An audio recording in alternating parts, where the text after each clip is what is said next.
자, 성경 말씀 찾습니다. 에스겔 39장입니다. 구약 성경 1215쪽 에스겔 39장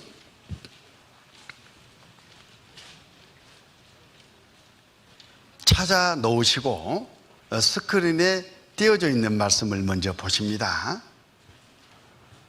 로마서 11장 1절. 그러므로 내가 말하노니 하나님이 자기 백성을 버리셨느뇨? 그럴 수 없느니라. 많은 분들이 그동안 오해를 했습니다. 이스라엘은 이제 끝났다. 이스라엘은 이 지구상에서 이제 흔적도 없이 사라졌다. 그렇게 이스라엘에 대해서 저주말을 퍼붓고 있을 그때에 하나님은 그렇지 않다. 이미 지금으로부터 3,500년 전에, 2,700년 전에, 2,600년 전에 이스라엘 한때의 잘못으로 저주를 받지만 세상 마지막 때가 되면 다시 그대로 회복시켜서 세계에서 가장 복받고 잘 사는 나라로 만들어 주실 것을 약속해 주셨어요. 그리고 지금 우리 시대에 그 말씀대로 모든 것들이 다 이루어지고 있습니다. 오늘 우리는 하나님께서 약속하신 말씀대로 회복하는 이스라엘의 그것을 보면서 이야, 진짜 하나님 살아계시는구나. 성경은 말씀 그대로 이루어지네. 그러니까 죽은 건너 저 세상에 있다는 말씀도 맞고 천국과 지옥이 있다는 말도 성경에 있으니까 사실이겠구나. 그럼 내가 이대로 구원받지 않고 죽음을 건너면 지옥 간다는 말이 사실이구나. 구원받아야 되겠다. 이런 마음을 갖는 거예요. 자, 아까 봤던 에스겔 39장이 그 중에 대표적인 말씀입니다. 28절. 전에는 내가 그들로 사로잡혀 열국에 이르게 하였거니와 후에는 내가 그들을 모아 고토로 돌아오게 하고 그 한 사람도 이방에 남기지 아니하리니 그들이 나를 여호와 자기들이 하나님인 줄 알리라.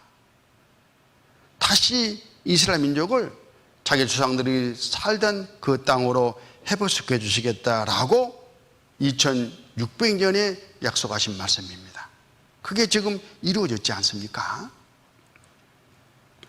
자, 이스라엘의 역사를 이 표를 가지고 좀 정리를 하면 이스라엘은 지금으로부터 2586년 전에 바벨론에 의해서 나라가 망했어요. 그리고 그 나라는 페르시아, 헬라, 로마를 거치면서 식민지 생활을 했습니다. 로마가 이스라엘을 다스리고 있던 바로 그때에 하나님이 사람으로 이 세상 죄인들을 구원하러 오셨어요. 영혼을 구원하러 오신 겁니다.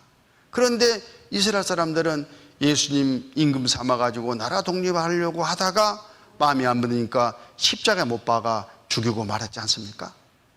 그 죄로 인해서 AD 70년부터 135년까지 완전히 그 땅에서 뿌리가 뽑혀버렸어요.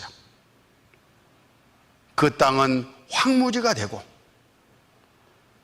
이스라엘 민족은 로마 제국 여러 나라로 다 흩어져 나갔고 그 사람들은 가는 곳마다 계속 학살과 저주를 받았어요. 우리 시대까지. 그때 그 땅은 동로마, 페르시아, 터키, 십자군, 이집트, 오토만 터키, 프랑스, 영국 순서로 땅 주인이 바뀌었습니다. 그러다가 1948년 5월 14일 이스라엘이 독립을 했습니다. 갑자기 하루아침에.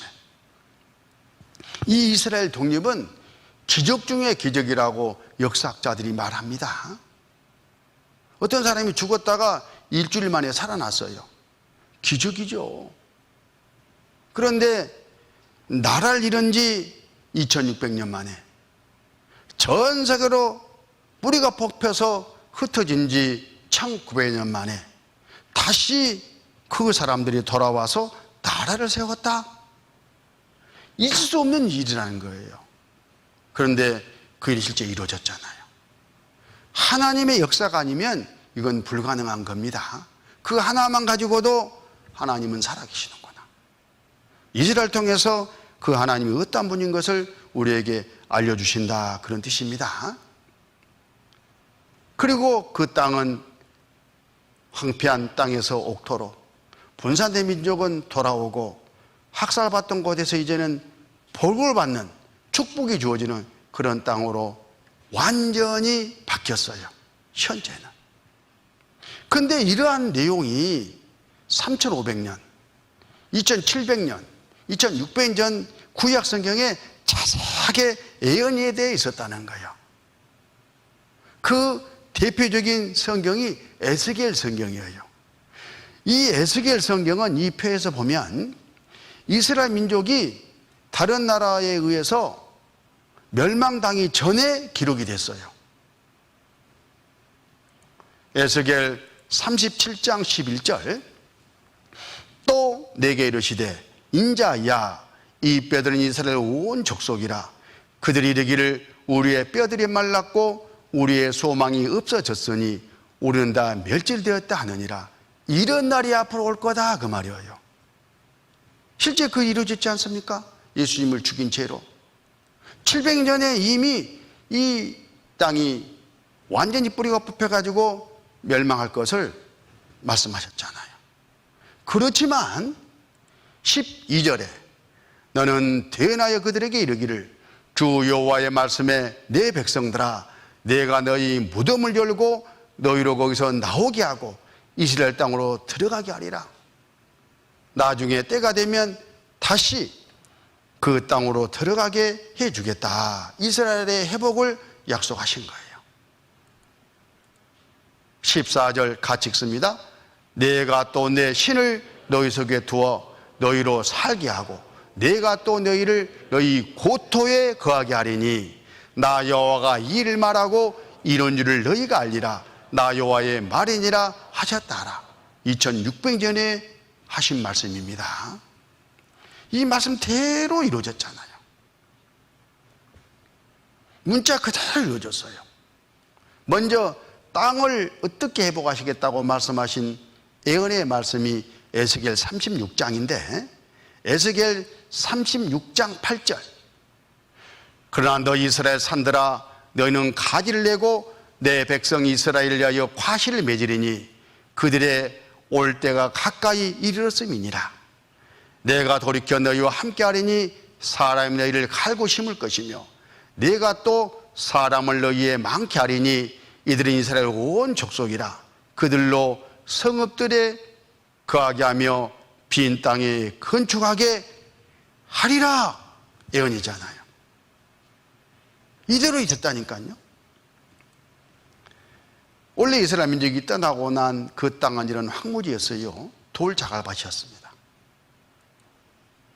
그런데 지금은 이렇게 에덴 동산처럼 아름답게 완전히 바뀌어 있어요.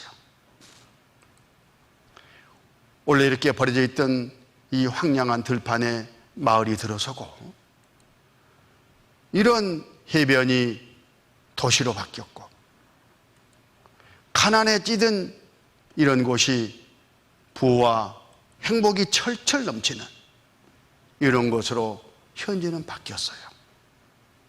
말씀대로 된 겁니다.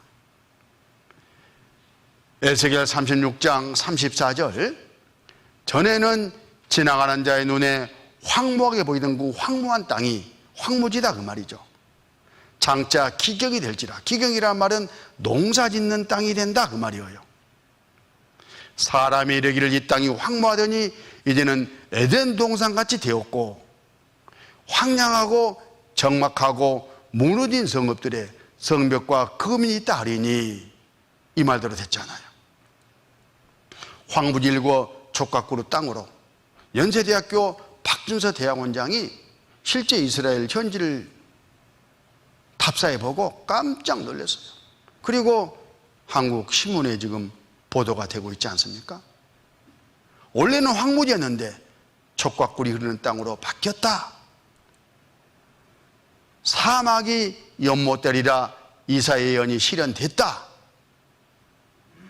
성경 말씀대로.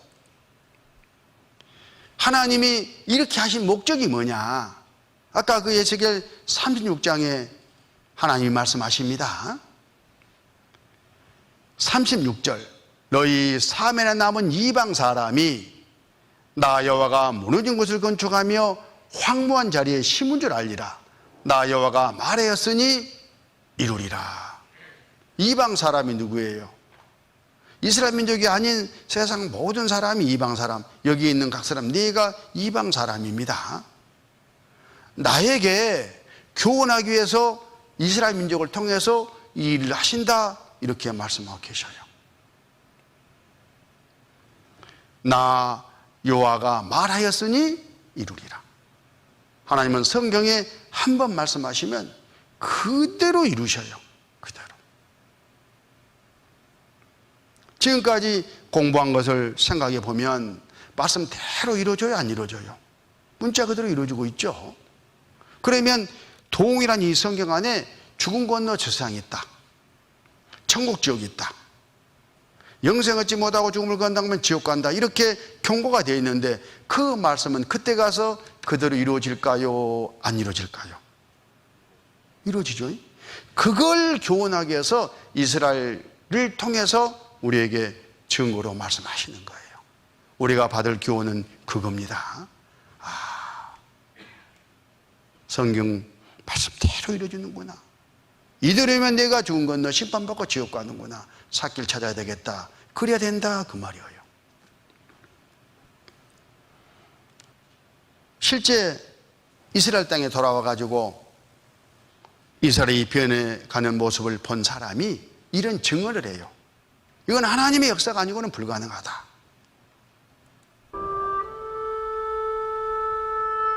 수백 년간 이 지역에는 생기 넘치고 비옥한 포도나무가 가득했습니다. 하지만 서기 70년 예루살렘이 무너지면서 로마인이 포도나무를 뿌리채 뽑아 이탈리아로 가져갔습니다.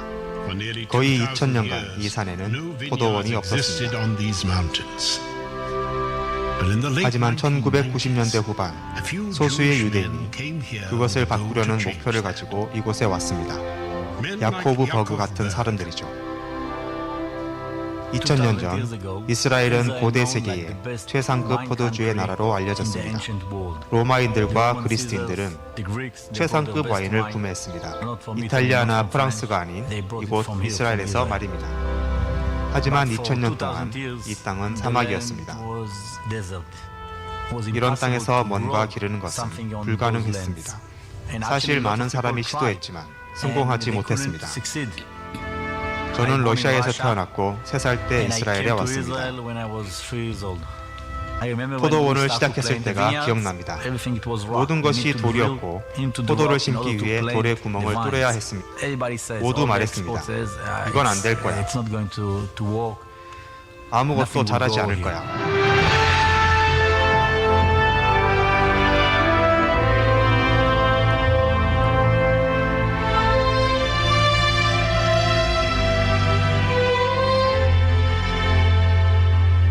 이것은 우리가 이해할 수 있는 일이 아닙니다. 우리는 땅을 바꾸거나 새 토양을 가져오지 않았습니다.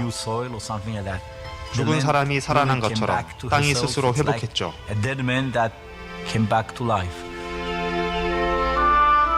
세계 이스라엘은 하나님이 존재하시고 아직 우리의 세계 속에서 일하신다는 최고의 증거입니다. 더 나은 증거는 찾을 수 없을 것입니다. 나는 야코브 버그이며 나는 이스라엘입니다.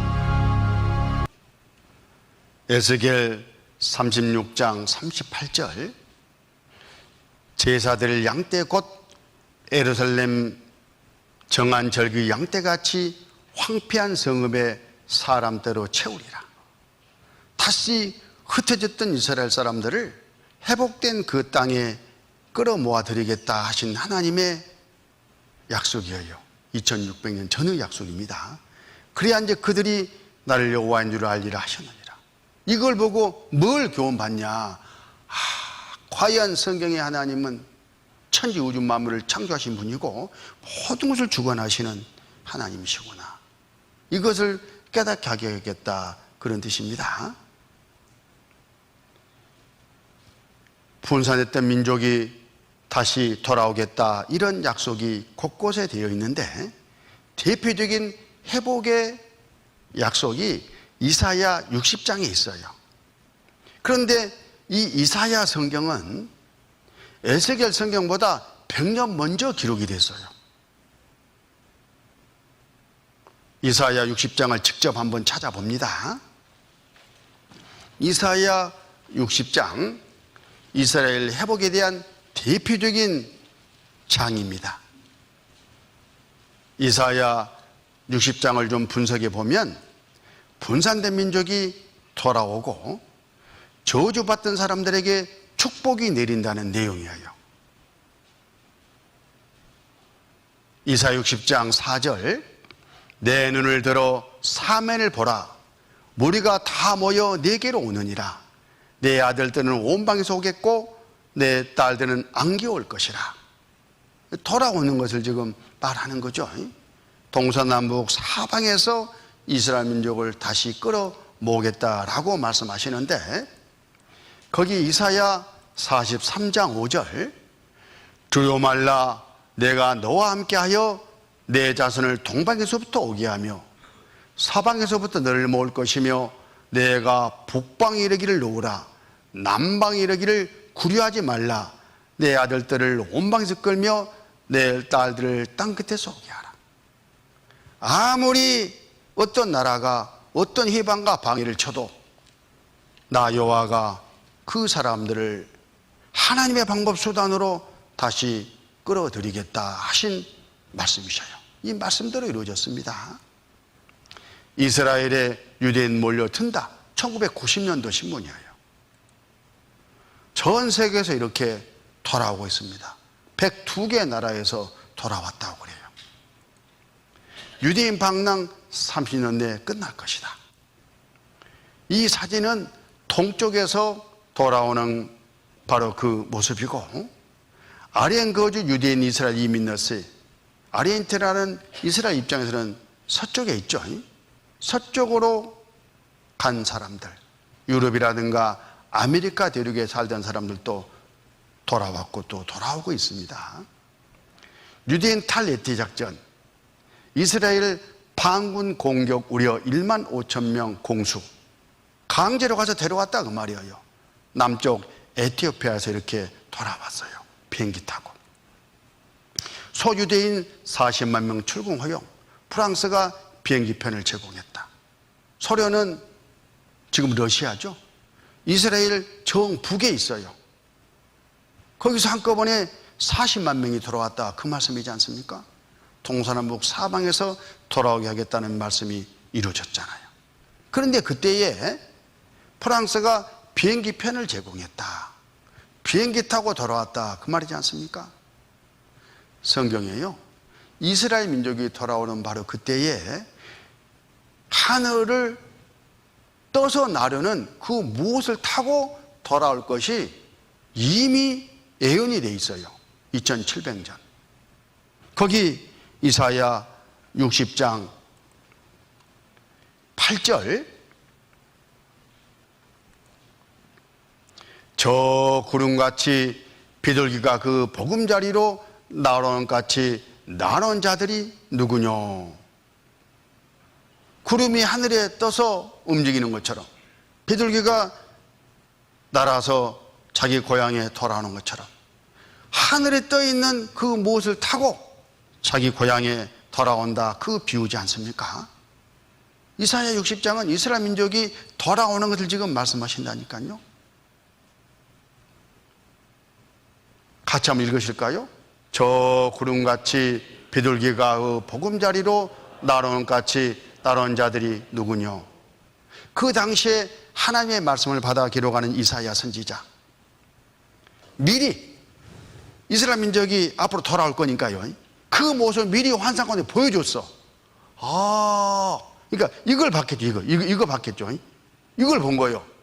그리고 쓰기는 그때는 비행기가 없으니까 이렇게 쓴 거예요. 야, 기가 막히죠. 자, 이렇게 돌아올 때에 하나님이 이스라엘 민족에게 엄청난 큰 선물을 주시겠다고 또 약속을 해 주셨어요. 그 말씀이 5절이죠. 거기 5절. 성경에도 지금 확인하면서 같이 보셔요. 이사야 60장 5절.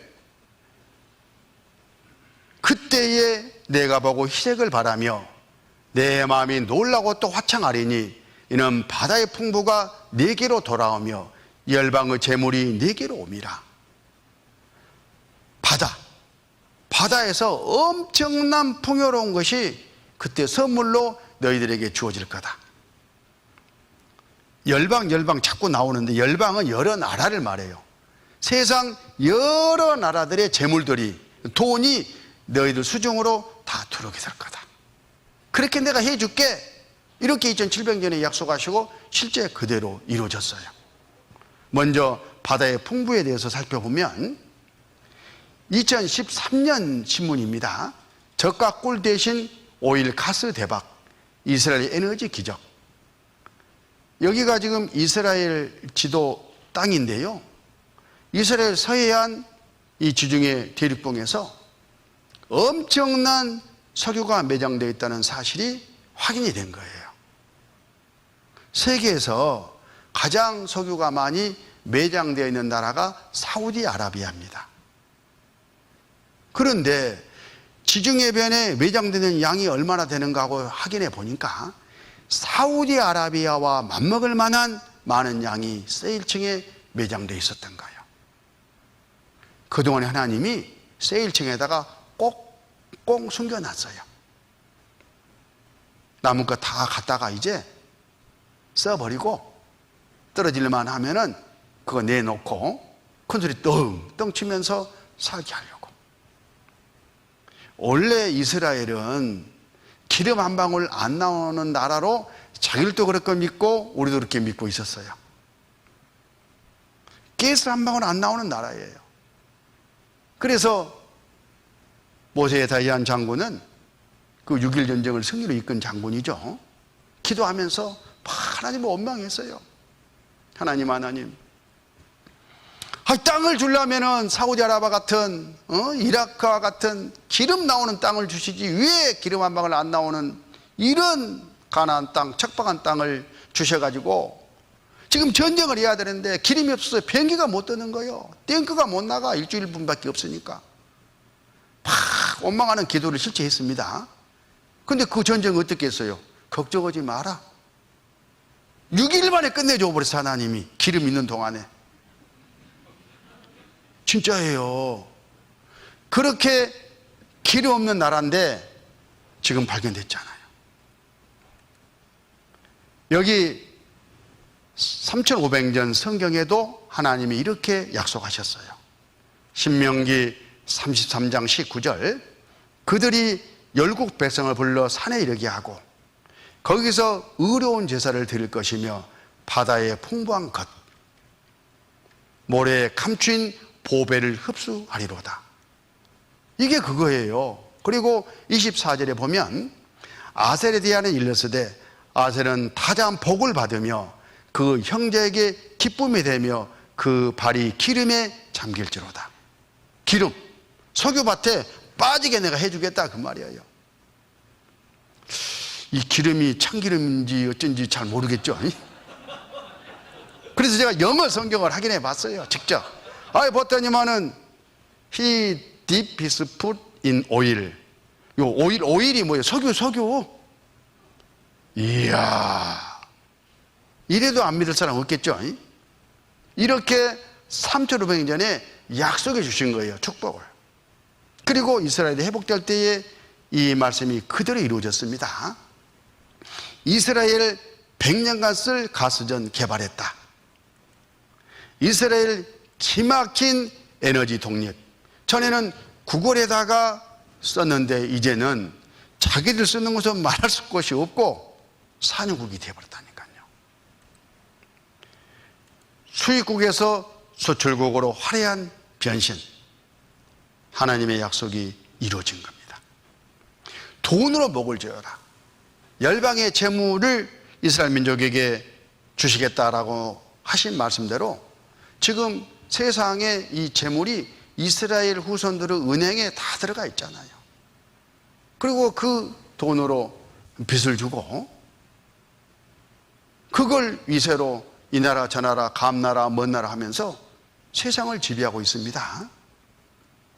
2011년 통계로 주요 국가 부채를 보니까 가장 빚이 많은 나라가 이때 기준으로 일본이에요. 지금은 미국입니다만은 일경 2846조, 미국 일경 1054조, 이탈리아, 프랑스, 영국, 독일, 그리스, 한국.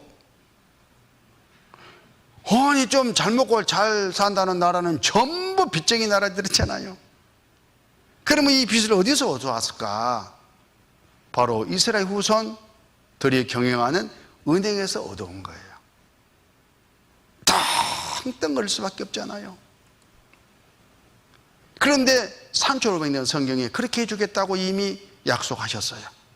신명기 15장 6절, 내 하나님 여호와께서 내게 허락하신 대로 내게 복을 주시리니 내가 여러 나라에 꾸어줄지라도 너는 꾸지 아니하겠고 내가 여러 나라를 치리할지라도 너는 치량을 받지 아니하리라.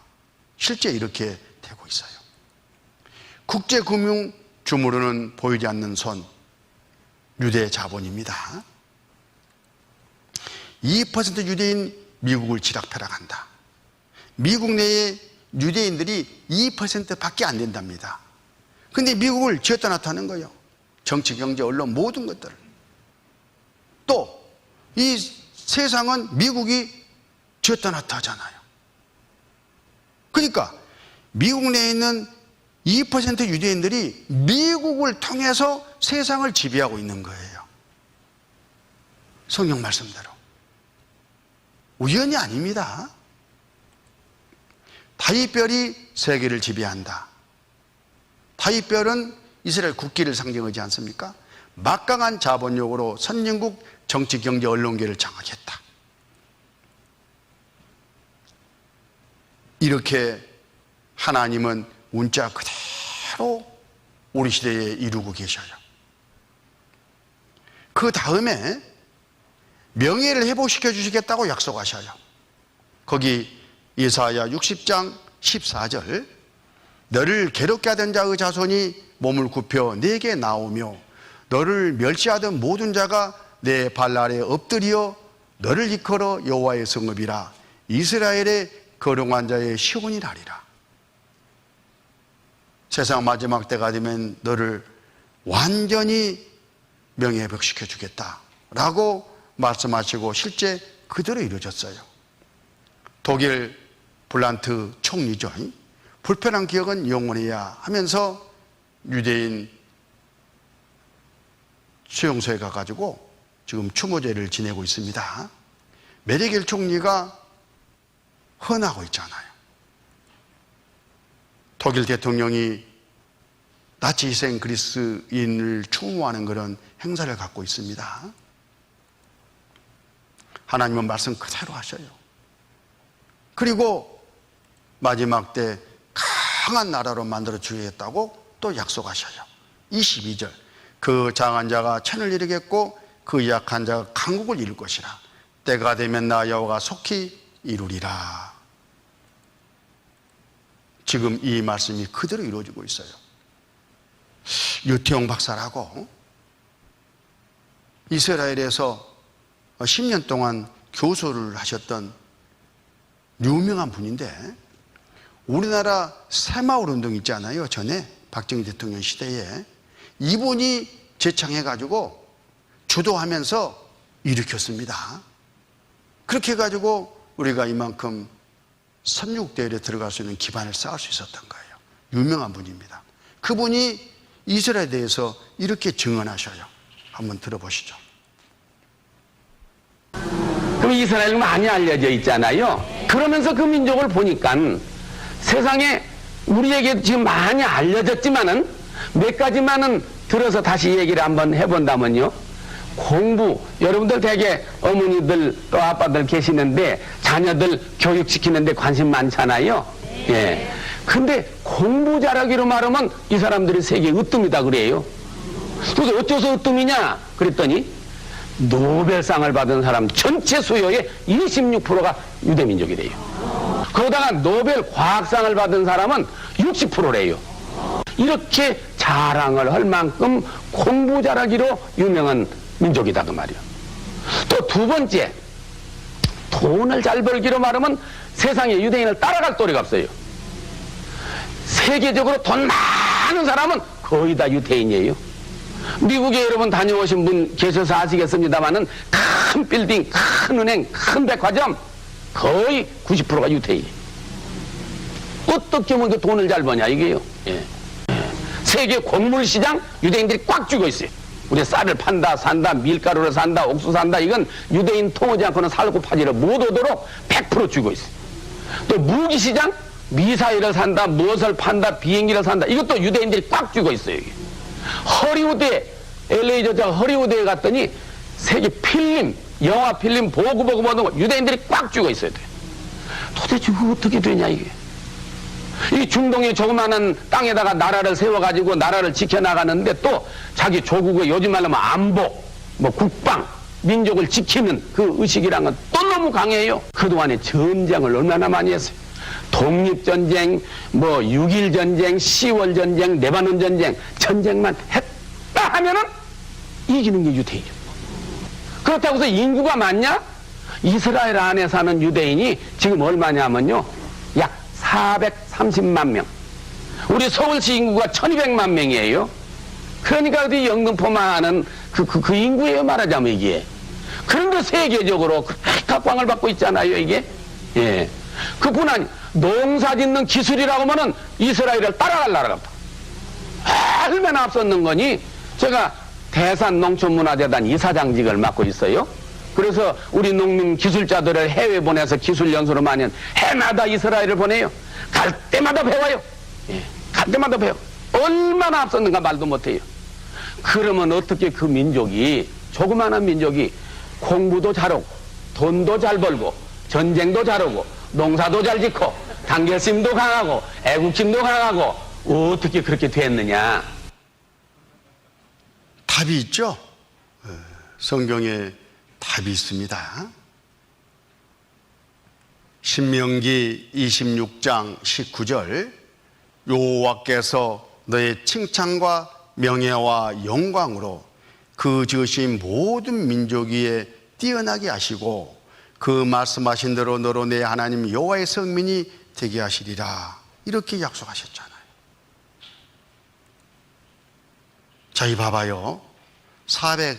403kg짜리 일본 실험 선수, 12살짜리 소년, 둘이 씨름을 하면 누가 이기겠어요? 답은 뻔하죠. 그런데 우리 눈에는 보이지 않지만 천지 우주 만물을 창조하신 능력의 하나님이 이 12살짜리를 대신해서 이 씨름 선수하고 싸움을 해, 씨름을 해. 그럼 누가 이겨요? 말할 것이 없죠. 실제로 이 12살짜리가 이 씨름 선수를 들었다 놨다 들었다 던져버리기를 대여섯 연거푸 해버려요. 그러면 이 12살짜리 능력이요, 눈에 보이지 않는 하나님이 지금 대신 싸우고 있는 거요. 답이 나왔죠?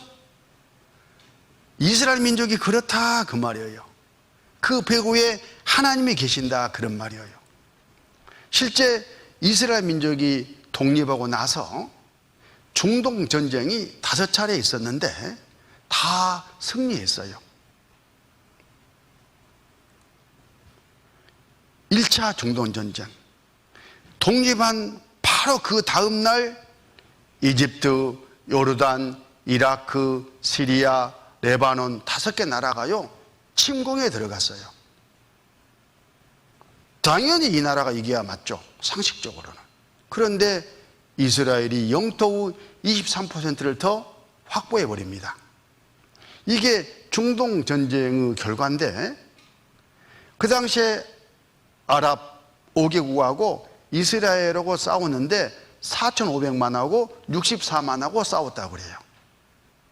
이스라엘 승리, 영토 23% 확장.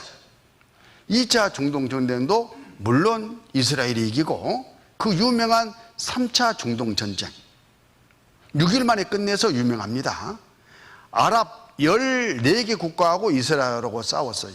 인구 대비로 말하면 1억 5천만 대 225만이었어요. 6일 전쟁.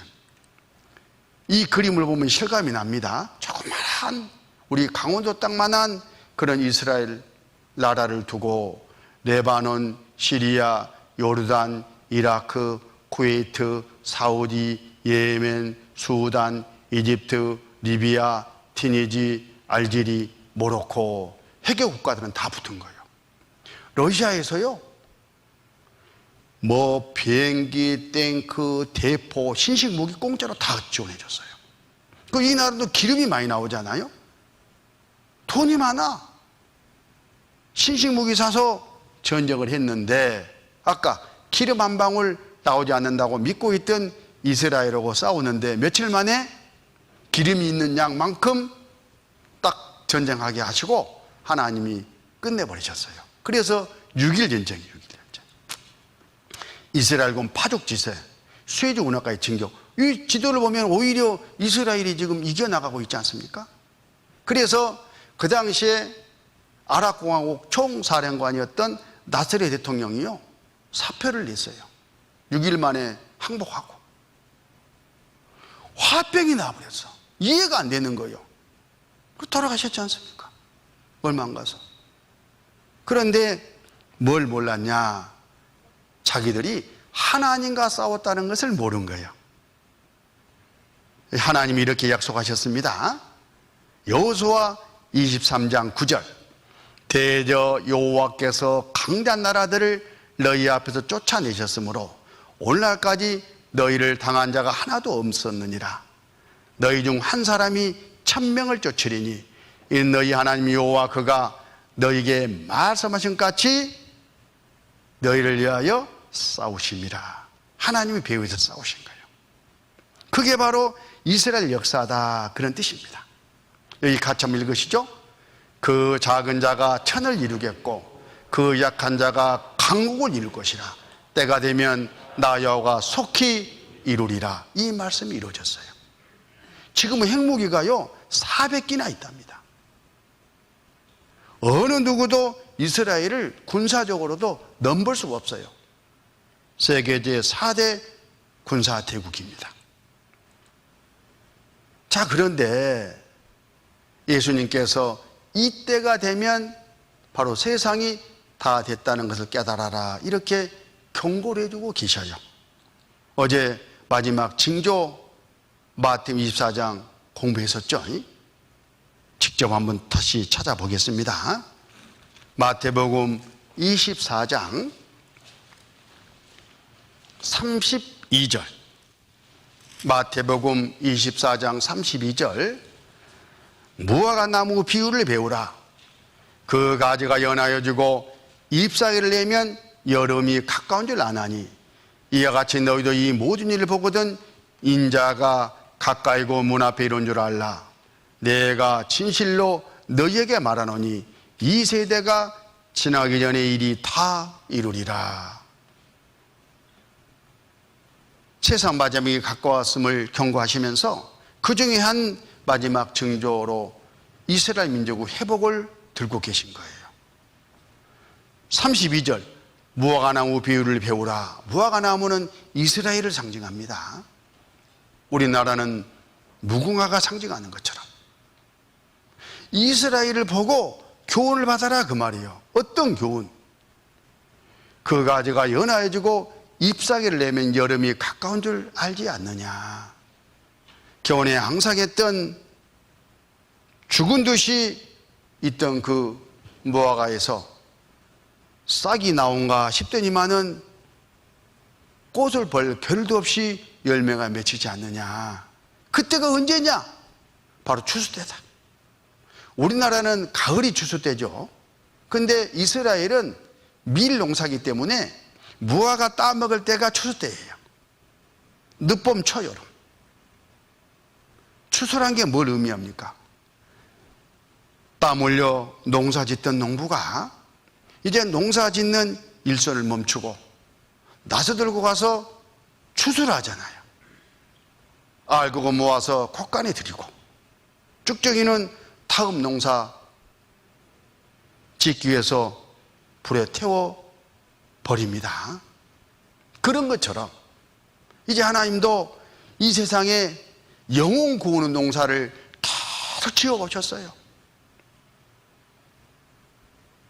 이제 추수 때다. 알곡 구원받은 사람은 모아서 천국에 드리고, 구원받지 않은 사람은 천국 못 가니까요, 그대로 모아서 심판에 이 세상은 불로 죽은 건너 지옥에 보낸다 하신 경고의 말씀을 지금 하고 계셔요. 그런데 마지막 때 우리와 같은 이제 구원받은 사람이 있잖아요. 그리고 어제 우리 공부했죠? 세상 마지막 때 이 세상 제약 핵정쟁 불로 심판한다고. 그러면 우리를 그대로 놔두고 해버릴까요? 얼마나 억울해요. 하나님은 그래서요, 이 세상 마지막 불로 심판하시기 전에 구원받은 사람을 피하게 해주셔요. 2000년에 십자가 못 박혀 돌아가시던 예수님, 하루 이틀 사흘 만에 다시 살아나셨어요. 왜? 하나님이니까, 그 증거로.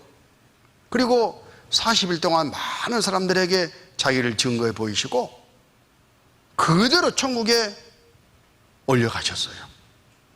그러면서 제자들에게 내가 마지막 때 이 세상 불로 심판하기 전에 추수 때에 구원받은 너희들을 데리러 오겠다, 데려가겠다, 이렇게 약속하셨어요. 그걸 예수님의 재림, 이렇게 말을 하는 겁니다. 그때가 가깝다는 거예요. 33절, 이와 같이 너희도 이 모든 일을 보거든 인자가 가까이 곧 문 앞에 이른 줄 알라. 구원받은 사람을 데리러 오시겠다는 예수님이 곧 오신다, 그런 뜻이죠. 자, 이 표를 잠깐 보면요, 예수님이 2000년 전에 십자가에 못 박혀 돌아가시는 가운데 이 세상 죄사를 다 갚으셨어요. 이스라엘 민족은 배척했고 우리 이방인들은 그 예수를 믿고 구원을 받았습니다. 공짜로. 그래서 은혜예요. 근데 이게 계속 이어지는 게 아니라 2000년 동안 이어져 왔고, 언젠가 딱 때가 되면 이제 끝을 내요. 하나님이 추수하러 오신다, 그런 뜻입니다. 데살로니가전서 4장 16절, 주께서 호령과 천사장의 소리와 하나님의 나팔로 친히 하늘로 쫓아 강림하시리니 그도 안에서 죽은 자들이 먼저 일어나고 그 위에 우리 살아남은 자도 저희와 함께 구름 속으로 끌어올려 공중에서 주를 영접하게 하시리니 그리하여 우리가 항상 주와 함께 있으리라.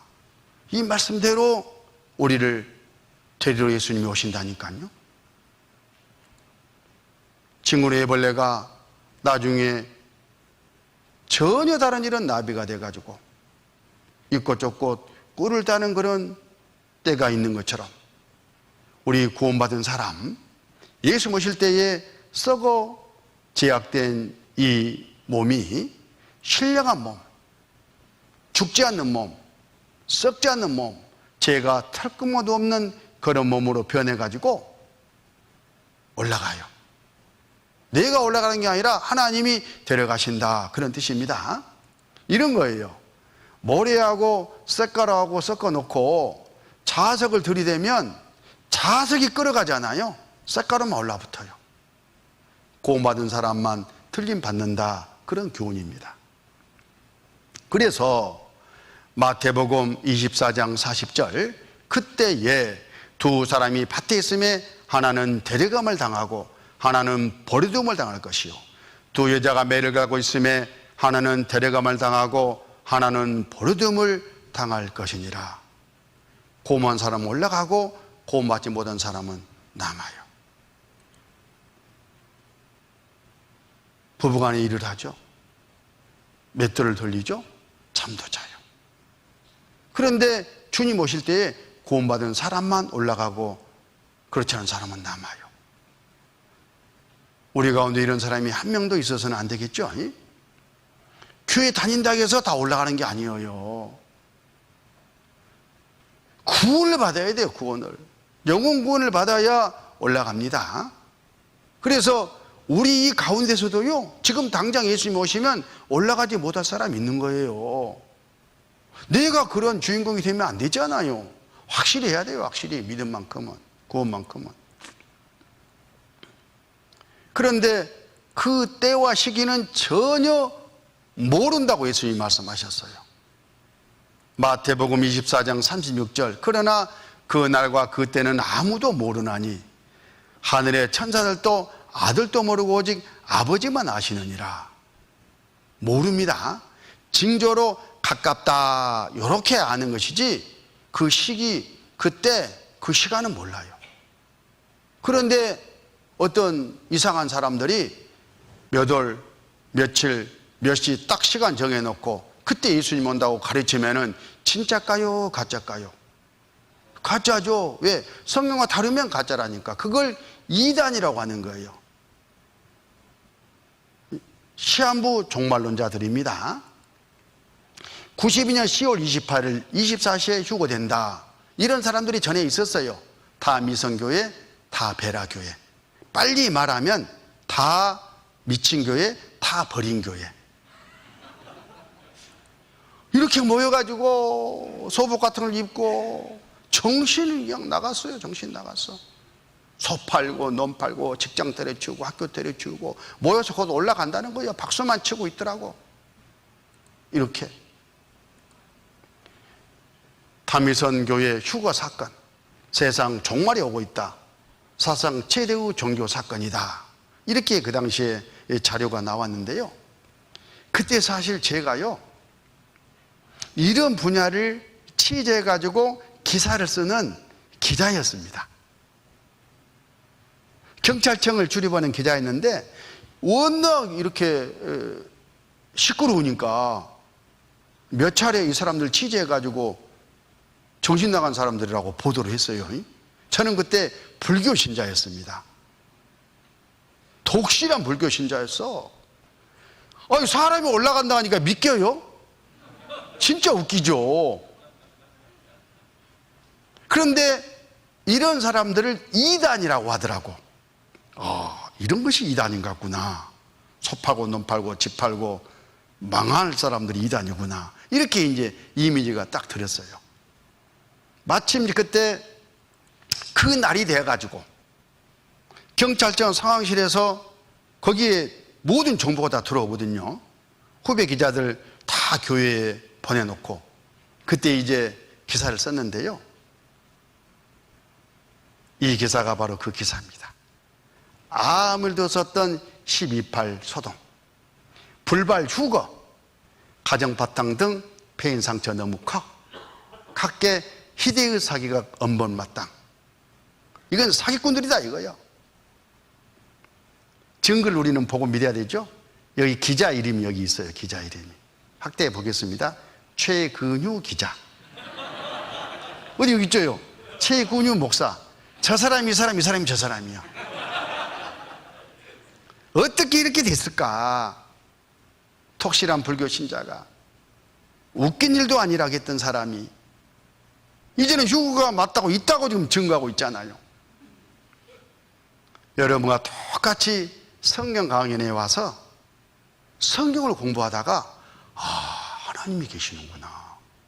성경이 사실이구나. 근데 성경에 휴거가 이렇게 있다는 거요. 믿어 안 믿어? 그대로 믿고 구원을 받았어요. 영생 얻은 거예요. 그리고는 나 같은 사람이 일성이 있어서는 안 되겠다 싶어가지고 막 전하고 있어요. 저도 이제 성경 강연에서 말씀 들을 때에 4일째 되는 날, 오늘이네. 뭐 휴거를 이야기하더라고, 강사님이. 휴거하면 어쩐다고요? 이거 이단이라고 탁 박혀 있잖아요, 머릿속에. 이야, 휴거? 이 교회는 아까 그 교회보다 단수가 더 높네. 왜? 다 믿어지게 해놓고 이제 본색을 드러내는 거예요. 그때 생각에는. 그게 마음이 딱 닫힐 수밖에 없잖아요. 그러니까 이제 뒤에 말씀 들어도 이제 구원이 안 받아지죠. 나중에 석 달 반 동안을 맞는지 안 맞는지, 이 교회가 맞는지 안 맞는지, 또 그 당시에 이 교회를 조금 이상한 교회라고 말하는 사람들도 막 있더라고. 그 사람들 다 만나가지고 취재를 해봤어요. 여가 맞는 거예요. 성경대로 가르치는 거예요. 그래서 저는 이제 제 발로 스스로 학예 수양에 참석해가지고 구원을 받은 거예요. 혼자. 너무 정확하니까. 누가 뭐라 해도 성경에 맞으면 맞는 거예요. 참고하세요. 자, 여기 이제 마지막 때가 되면 예수님이 이렇게 데리러 온다니까요. 그러면 7년 동안 올라간 구원받은 사람들은 예수님과 함께 천국에서 혼인잔치를 해요. 그 기간 동안에 이 세상에서는 어제 우리가 공부했던 적 그리스도가 세계 정부를 꾸려가지고 오른손에 이마에 666 바코드 표를 받게 해가지고 7년 동안 다스려요. 그래서 7년 한랑 기간이다 이렇게 말하고, 이 끝에 이제 아마겟돈 전쟁을 빌미로 해가지고 이제 핵전쟁이 일어나가지고 불러 망하게 돼요. 그리고 하나님이 다시 이 세상을 새롭게 해가지고 천년왕국으로 들어가는데 이건 나중에 공부하게 될 겁니다. 어찌됐든 간에 이때가 너무 가깝잖아요. 또 예수님께서 마지막 징조도 말씀해 줬어요. 그 마지막 징조 가운데 가장 큰 징조가 이스라엘의 회복이에요. 오늘 뿐만 아니라 거짓 그리스도, 전쟁, 기근, 지진, 질병, 지구가 낡아지고 동식물이 멸종하는 이런 것들에 대한 징조가 성경에 여기저기 자세가 있는데 나중에 공부할 기회가 있을 겁니다. 우리는 마음을 정하고 이번에 구원을 받아야 됩니다. 마태복음 24장 42절, 그러므로 깨어있으라. 어느 날에 너희 주가 임할는지 너희가 알지 못함이니라. 너희도 아는 바니 만일 집주인이 도적이 어느 경쯤에 올 줄 알았다면 깨어있어 그 집을 뚫지 못하게 하였으리라. 이러므로 너희도 예비하고 있으라. 생각지 않은 때에 인자가 오리라. 구원은 절대 미룰 일이 아니다 그 말이에요. 오늘 밤에 예수님이 구원만 사람을 데리러 와도요, 성경에 이루겠다고 말씀하신 것과 대비해서 전혀 문제가 없어요. 이번에 다 구원을 받는 겁니다. 결단하고 내일 모레 글패 쭉 말씀을 들으면 다 구원을 받으실 겁니다. 잠깐 기도하겠습니다. 아버지 하나님 감사합니다. 하나님의 선민 이스라엘 통해서 하나님과 이 성경에 대해서 증거해 주시고 또 속히 구원을 받고 하나님 나라에 올 준비를 하라는 경고를 받습니다. 참석한 모든 사람들 끝까지 말씀을 잘 듣는 가운데 모두가 다 구원을 받을 수 있도록 도와주시고 인도해 주시옵소서. 우리 구주 예수님 이름으로 기도드렸습니다. 아멘.